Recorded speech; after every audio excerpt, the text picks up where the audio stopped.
I want to talk to you a little bit about managing stress during the current COVID-19 pandemic. The recovery principle that comes into play here is control. The things I can control are myself and my reaction to things. There are other things that I can't control. The two things that I can control are myself and my reaction to things. And that's what comes into play when I'm talking about stress and COVID-19. These are the things that I can do and that I can do for my kids.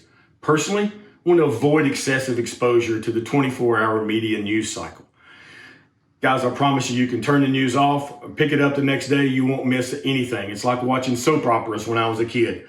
I could watch one with my mom. 6 months later, I could turn it back on. Hadn't seen it in 6 months. I knew exactly where it was from the last time. It's not going to change. We want to connect through phone calls, through text, through internet with our friends and family.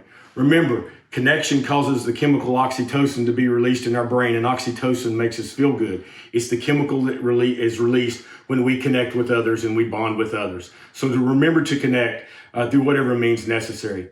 Add extra time for stress relief. For me, it's about mindfulness, guided meditation on a daily basis. And last but not least, practice self-care. Focus on mental health, exercise, eat right, proper sleep, at least 7 hours a night. If I do those things, I take as good a care of myself as I can during this crisis, and that allows me to help others. So what about for our kids? The first thing kids need to know is that they're safe. Reassure your kids that they're safe, because they are. If you do the things that we're told to do right now, your kids will be safe. Let them talk about their worries. When I was younger, we used to always sweep everything under the mat. We never talked about issues in our life.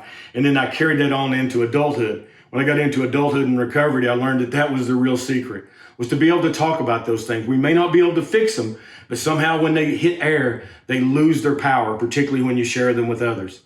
Share your own coping skills with your kids. It's what I've done with my kids, only my kids are 26 and 24.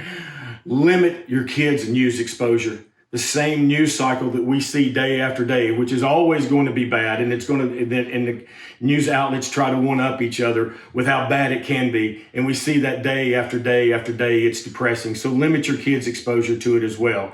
And last but not least, create routine and structure. They don't have the routine and structure of school anymore, so we have to create that in our homes.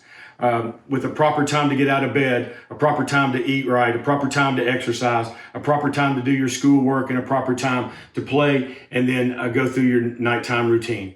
If we do a good job of taking care of ourselves, then it'll allow us the best opportunity we have to take care of others during this pandemic.